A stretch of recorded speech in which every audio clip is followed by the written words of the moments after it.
Prosseguindo na interpretação do Apocalipse, versículo por versículo, vamos agora para o número 13.2, o ponto 3. Apocalipse capítulo 13, versículo 2, o ponto 3. O anticristo e o islamismo. Bom, nesse versículo 2 que nós estamos estudando, ele fala do anticristo, né? Desse homem que vai surgir nessa besta, ok? Então, qual a participação do anticristo, dessa besta, qual a participação do islamismo nesse poder nos últimos dias? O comentário diz: o anticristo deve ser um homem, provavelmente um descendente de Davi, e que atenda aos requisitos que rabinos falam hoje sobre o Messias. Então, se você procurar hoje na internet, os rabinos, eles são bem claros, né? Eles dizem, olha, tem um rabino que dá fala, eu vou reproduzir a fala dele. Ele fala, olha, nós estamos esperando o Messias, ele está muito perto de se manifestar, ele não é Jesus, nós não vamos mudar a nossa religião, nós podemos voltar para as câmaras de gás de Hitler, mas nós não vamos mudar a nossa religião. E ele diz, esse Messias, ele vai explicar todos os símbolos da Cabala, e claro, ele é descendente de Davi. Eu falei em outros momentos para vocês mais sobre esse anticristo. Mas nesse ponto aqui, como tem muitos defendendo que ele seria islâmico, eu vou comentar um pouquinho sobre a importância do islamismo para o anticristo, mas ao mesmo tempo eu vou deixar claro que, no meu entender, o anticristo ele não será islâmico. Mas na segunda parte da grande tribulação, quando ele estiver perseguindo Israel, os grandes aliados do anticristo serão os islâmicos, como nós vamos ver agora. O comentário prossegue. Onde o anticristo surgirá é um grande dilema dos escatologistas.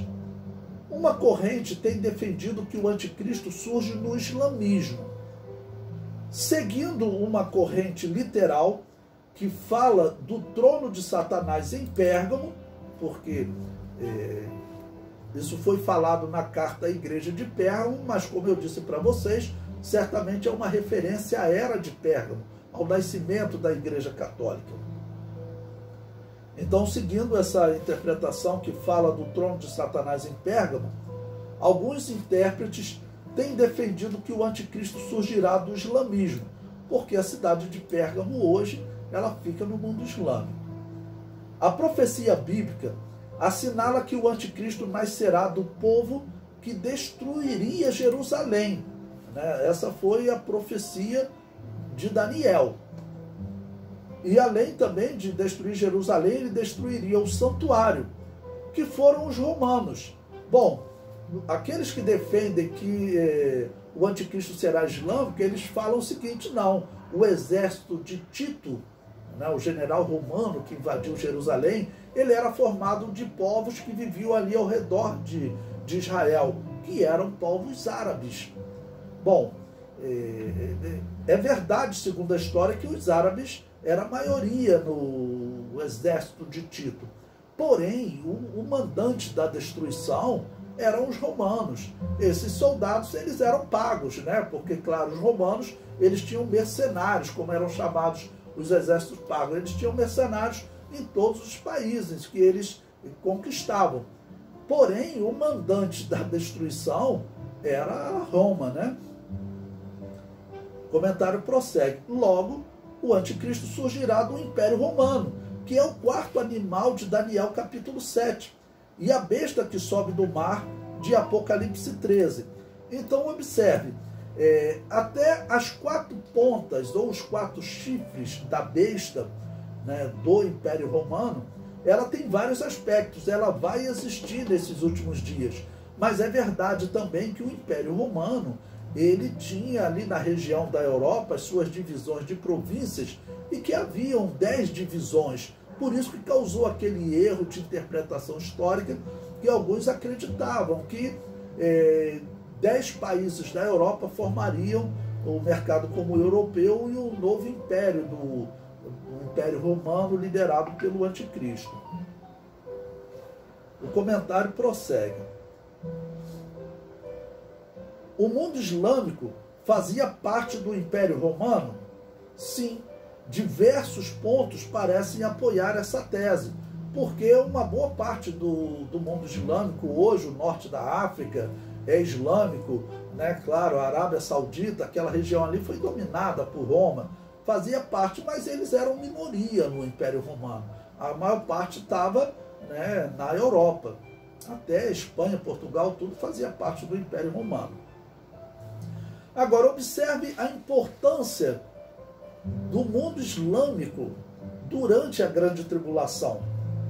Veja, em Apocalipse capítulo 9, versículo 14, vai falar dos demônios do mundo islâmico, tá ok? Diz o seguinte: a qual dizia o sexto anjo que tinha a trombeta, solta os 4 anjos que estão presos junto ao grande rio Eufrates. Não é a única vez que o Apocalipse fará uma ligação entre demônios, exército do anticristo, inimigos de Israel e o rio Eufrates. Porque o rio Eufrates, ele é o grande símbolo do mundo árabe. Hoje, quem é que ocupa essa região? É o Irã e o Iraque, principalmente, né? O Eufrates, ele corta todo o Iraque, mas naquela região ali também faz parte o Irã. Então, esse demônio, esse exército demoníaco formado de 200 milhões de demônios, eles saem do rio Eufrates para matar a terça parte dos homens. Olha, então o que está acontecendo aqui é realmente uma ligação entre o mundo árabe e o anticristo. O anticristo, ele terá no mundo árabe os grandes aliados. O segundo ponto que eu coloco aí, o exército do anticristo, ele é islâmico. Veja, a batalha do Armagedon ocorre após o rio Eufrates, que corre por território de países islâmicos, secar-se. Vamos ver esse texto. Apocalipse, capítulo 16, versículo 12. E o sexto anjo derramou a sua taça sobre o grande rio Eufrates, e a sua água secou-se para que se preparasse o caminho dos reis do Oriente.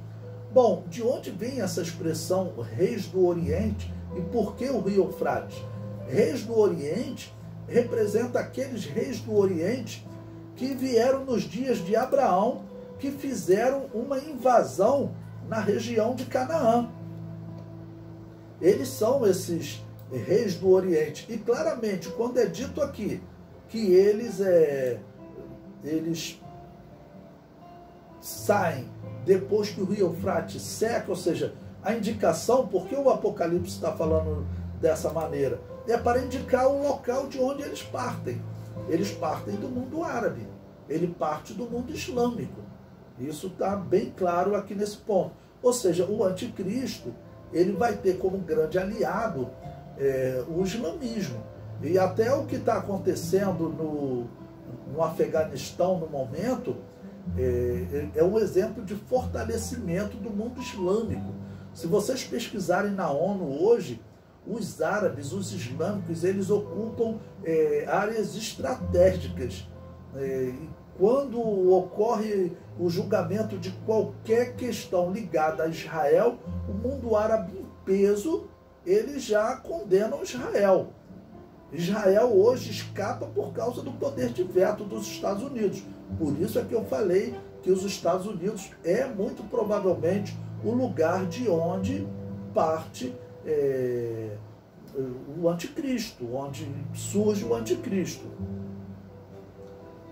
Bom, uma outra questão ligada ao mundo islâmico também, que o mundo islâmico, eles não aceitam de maneira nenhuma que Jesus Cristo seja filho de Deus, tá bom? Existe até uma regra entre os islâmicos, se vocês verem eles balançando para a esquerda e para a direita, vão para a direita, falam uma coisa, vão para a esquerda, repete, eles fazem isso por 5 vezes, sempre dizendo que o Pai não gerou ninguém, que Deus não gerou ninguém, no caso Alá, né, que eles pronunciam, não gerou ninguém, que ele não tem filho.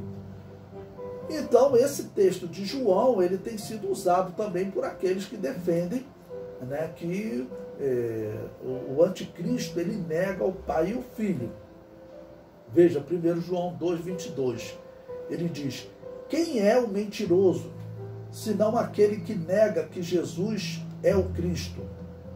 É o anticristo, esse mesmo que nega o Pai e o Filho. Então ele nega a paternidade e nega, claro, que Jesus Cristo é filho de Deus, é filho de Alá, como se pronuncia, né? Claro que eles adoram outro Deus, mas o termo Deus em árabe é Alá. Se tiver uma igreja cristã falando, né, do Pai, do Filho e do Espírito Santo, em árabe se pronuncia Alá, que é parecido com El, o termo hebraico que se traduz por Deus no Antigo Testamento. Outra evidência que eles citam, que de uma certa maneira é interessante, né? Eu não concordo, mas eu quero citar porque é interessante. O método do anticristo matar as testemunhas de Jesus é a degola. Veja, em Apocalipse, capítulo 20, versículo 4, está escrito: e vi tronos, e assentaram-se sobre eles aqueles a quem foi dado o poder de julgar. E vi as almas daqueles que foram degolados pelo testemunho de Jesus e pela palavra de Deus, e que não adoraram a besta nem a sua imagem, e não receberam o sinal na testa nem na mão, e viveram e reinaram com Cristo durante 1000 anos. Bom, vocês vão encontrar algumas traduções que, em vez de degola, eles falam decapitados. Decapitar é cortar a cabeça. Isso era muito comum no Império Romano, né? Mas os árabes, os muçulmanos, eles dizem que tem que cortar a garganta dos infiéis, né? Que ofendem a Jesus dizendo que ele é filho de Deus. Eles dizem que Jesus virá para matar os infiéis, e os infiéis somos nós que dizemos que Jesus Cristo é filho de Deus, né? Então eles realmente usam degola. Então aqui na tradução que eu usei, que é a versão corrigida, ela usa degola. Mas há outras traduções, como a versão atualizada, por exemplo, ela já não usa degola. Tem outras traduções que usam que foram decapitados, né? Então a versão atualizada, eu estou lendo aqui, ó, vi também tronos, e neles assentaram-se aqueles aos quais foi dada a autoridade de julgar, e vi as almas dos decapitados. Então o termo grego, aí eu vou explicar agora para vocês, o termo grego pepelexmenon pode ser traduzido por degolar ou decapitar. Degolar é cortar a garganta, como o Estado Islâmico faz com os cristãos capturados. Lá no Afeganistão, eles disseram que eles vão caçar todos os pastores. E como é que eles vão matar esses pastores? A regra é, os infiéis têm que ser degolados, tem que cortar a garganta deles. Então eles serão mortos assim. Bom, durante a grande tribulação, o que provavelmente vai acontecer? Isso vai se tornar uma regra no mundo. Na década de 80, década de 90, quando eu dava aula sobre esse assunto, eu dou aula de escatologia desde a década de 80. Tinha algumas pessoas até falando: pastor, isso certamente deve ter outro significado, porque isso hoje não acontece mais. Ninguém corta a garganta, seja degolar, seja decapitar. Isso ninguém mais faz hoje, pastor. Isso acabou. Desde a Revolução Francesa ninguém faz, né? Como assim ninguém faz? Nós estamos vivenciando hoje que o mundo árabe está fazendo. Eu estou falando agora, dia 13 de agosto, desculpe, dia 23 de agosto de 2021, o que está acontecendo no mundo? Está acontecendo lá no Afeganistão, os pastores sendo perseguidos, os cristãos que foram encontrados, eles estão pegando celulares e, assim, aquele celular que eles encontrarem uma Bíblia instalada, eles vão falar é cristão. Eles vão fazer o quê? Eles vão degolar esses cristãos. Então, isso está acontecendo no mundo. Há 30 anos atrás, as pessoas não acreditavam que isso viria a acontecer, né? Mas a Bíblia está se cumprindo literalmente. Poderia até ser uma simbologia. Agora, o que vai acontecer durante a grande tribulação? Vai acontecer que isso vai se tornar um padrão. Olha, acompanhe as reportagens sobre o Afeganistão. Eu estava vendo uma reportagem na CNN um daqueles aviões americanos saindo com afegãos que estão pedindo refúgio, eles estão saindo lá do Afeganistão sem documento, sem nada, irmãos, dizendo que não tem como ir em casa pegar documento. Só que eles estavam identificando terroristas nesses aviões. Ou seja, os terroristas afegãos que foram ali presos, né, pelos Estados Unidos, perseguidos pelos Estados Unidos, guerrearam com os Estados Unidos, foram oprimidos, no entender deles, por 20 anos, o que eles estão fazendo? Eles estão saindo agora, eles estão indo para a Europa, para os Estados Unidos, e o Brasil também vai recebê-los como refugiados. E o que vai acontecer? Esses homens que vão estar sendo espalhados agora pelo mundo, esses terroristas loucos, eles vão espalhar o terror pelo mundo. Você pode contar que em algumas semanas, alguns meses, alguns anos, eles vão estar fazendo ataques na Europa, nos Estados Unidos, e o Brasil também vai receber, porque a ONU diz que tem que receber, e acaba que corre risco de terroristas virem parar no Brasil. E nós já vimos casos aí, eu vi reportagem, por exemplo, de pessoas aqui do Brasil, na época que o Estado Islâmico estava em alta, pessoas que abandonaram o Brasil para ir lutar ao lado do Estado Islâmico. Eu vi a história de uma menina, né? Menina, no modo de dizer, ela era de maior, ela vivia lá em Belém do Pará, a garota desapareceu.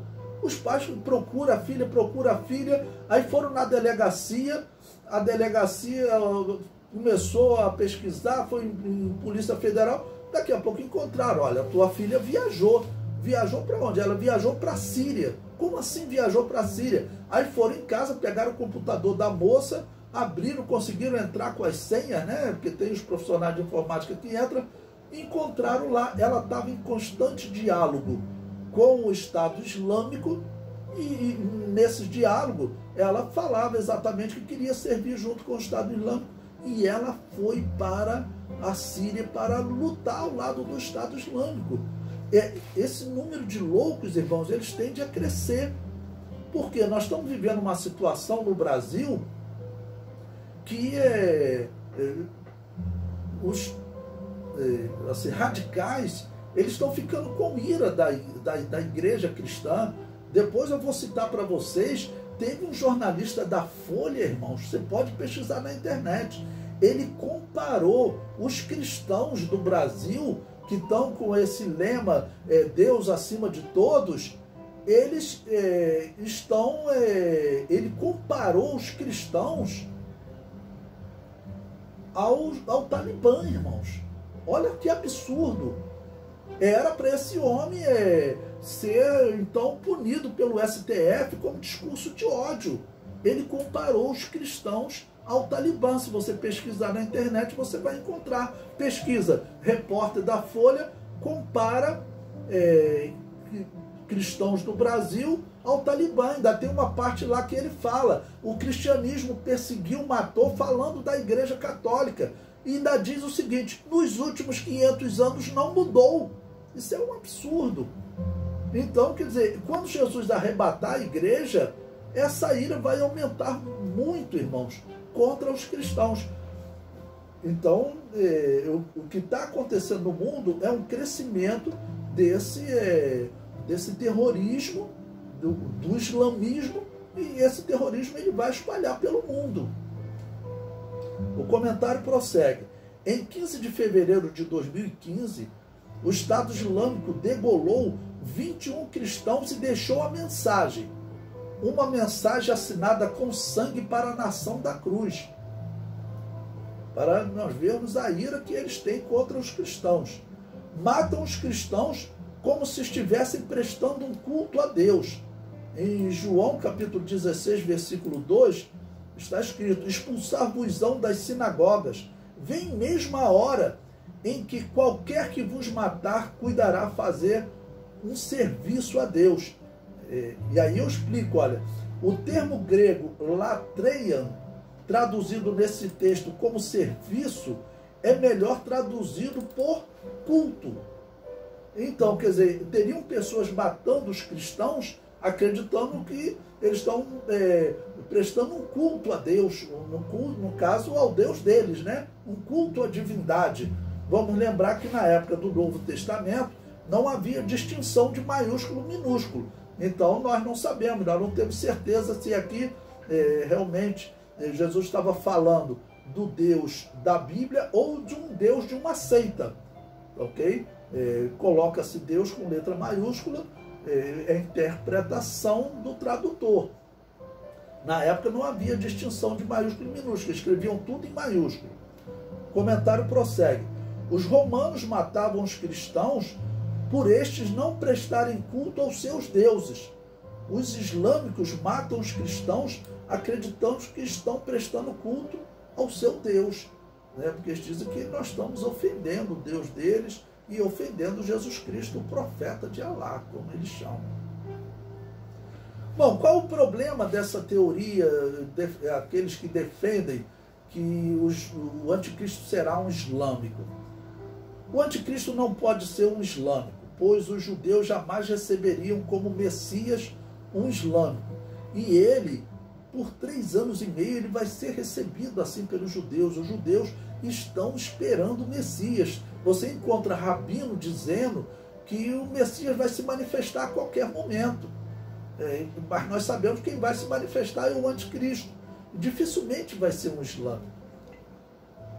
Certamente o islamismo será um dos grandes aliados do anticristo, mas o anticristo deve ser um judeu, provavelmente descendente de Davi, e provavelmente saído dos Estados Unidos, né? Outro problema é a origem do anticristo. Segundo essa teoria, o anticristo surge do islamismo. Interpreta o povo do príncipe que há de vir, de Daniel 9:26, como sendo o descendente de Ismael, que são os árabes, e que, segundo a história, formaram o exército do general romano Tito na destruição de Jerusalém e do templo. Então, é verdade que havia essa maioria. E é verdade também que Ismael perseguia Isaac, o apóstolo Paulo fala isso. E é verdade que Ismael, ele nessa perseguição, formou o mundo árabe, e o mundo árabe luta para ter Jerusalém. Mas com isso significa que ele vai ser o anticristo? Não, não significa isso. Significa que ele será um grande aliado do anticristo. O mundo islâmico será um grande aliado do anticristo. O fato dos povos vizinhos formarem maioria no exército de Tito não transfere a profecia para os árabes. O poder atuante era o Império Romano. O Império Romano era a besta. E o anticristo claramente surge na besta, porque Daniel vê a 4ª besta, que todos concordam que é o Império Romano. Não tinha condições de ser o árabe não era besta nenhuma, em termos besta como poder político, tá ok? Não era, o poder político era o Império Romano. E claramente Daniel vê daquela besta, ela tinha 10 chifres, e de repente surge um 11º chifre, que é o anticristo, e ele derruba 3 chifres. Então, a besta é o Império Romano. Isso é incontestável, né? Então, tem até uma certa lógica dizer que o anticristo seria islâmico. Os islâmicos, eles fazem o que a Bíblia diz que o anticristo vai fazer, mas eles fazem isso porque eles serão aliadíssimos do anticristo, eles vão estar aliados com o anticristo.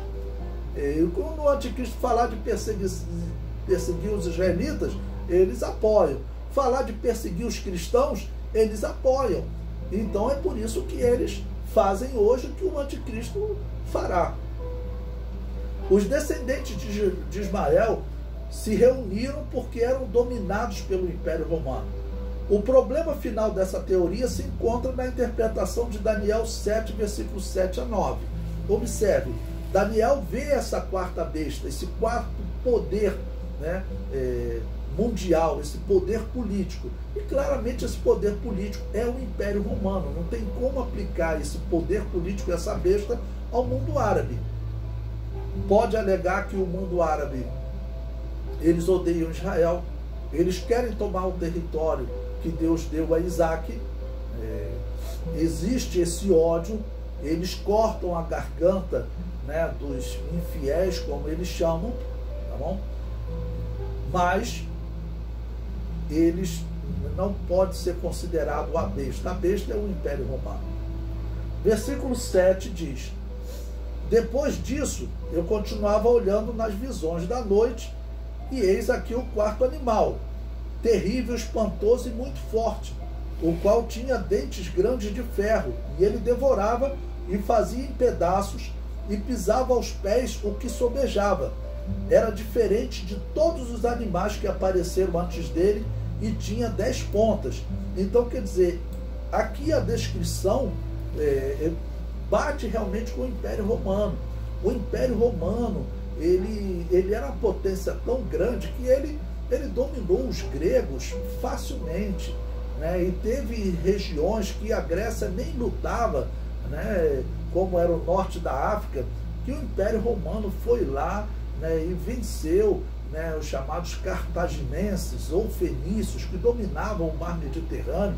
Roma tomou tudo deles, e nenhum outro império conseguiu vencer Cartago, né? Tanto tem aquele filme Gladiador, e ele exalta qual batalha? A Batalha de Cartago, né? Era talvez a cidade mais bem protegida da época, bom, mas Roma foi lá e venceu Cartago. Então Roma era esse poder.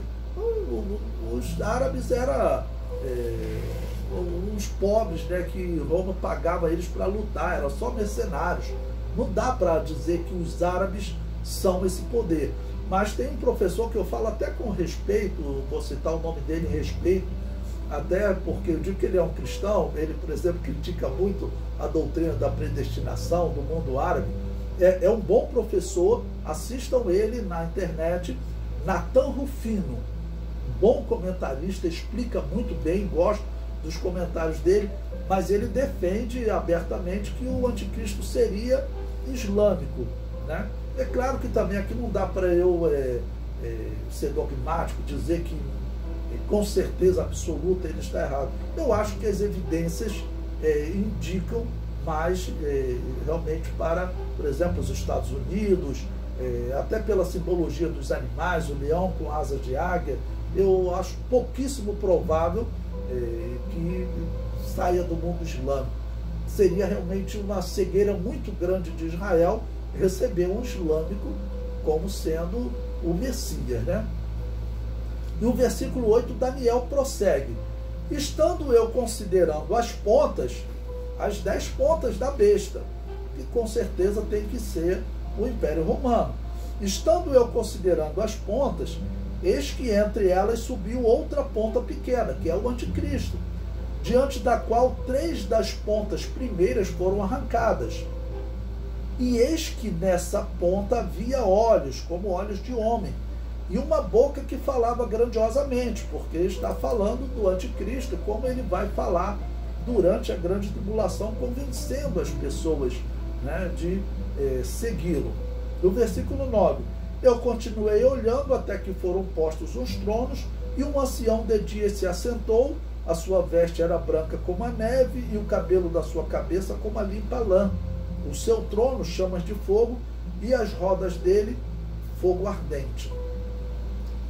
O comentário prossegue: todos os escatologistas concordam que esse quarto animal representa o Império Romano. A história comprova a sequência do Império Babilônio, Medo-Persa, grego e romano. Não havia um Império Árabe. Os árabes não existiam, eram tribos de nômades. Okay? Cerca de 700 anos depois é que diz a história que Maomé vai conseguir unir essas tribos e aí começar a formar um grupo, né, poderoso. Nenhum outro império da história devorou e fez em pedaços os inimigos como Roma fez. Então, a descrição aqui da besta é realmente o Império Romano, não dá para aplicar aos árabes. E o que está sendo dito é que o Império Romano, ele é dele que nasce o anticristo. Esse Império Romano foi fragmentado em 10 partes mas permanece vivo. Por que foi fragmentado em 10 partes? Os 10 dedos da estátua fala dessa fragmentação, né? Então foi fragmentado em 10 partes, mas permanece vivo até o tempo da manifestação de Jesus Cristo no fim da grande tribulação e início do milênio, quando Daniel vê Jesus assentado em tronos, que foi o versículo 9 que nós lemos. Claramente o texto afirma que o anticristo se manifesta em uma das 10 pontas do Império Romano. Logo, não faz sentido interpretar o povo do príncipe como sendo os árabes. Claramente o texto está falando do fim do quarto animal de Daniel 7, que também é a besta que sobe do mar de Apocalipse 13, que é liderado pelo anticristo. Apesar do anticristo provavelmente não ser o islamismo, ou surgir do islamismo, certamente o islamismo terá uma participação importante na relação entre o anticristo e Israel. O exército do anticristo parte de uma região do Eufrates, indicando que este movimento político-religioso vai realmente apoiar o anticristo.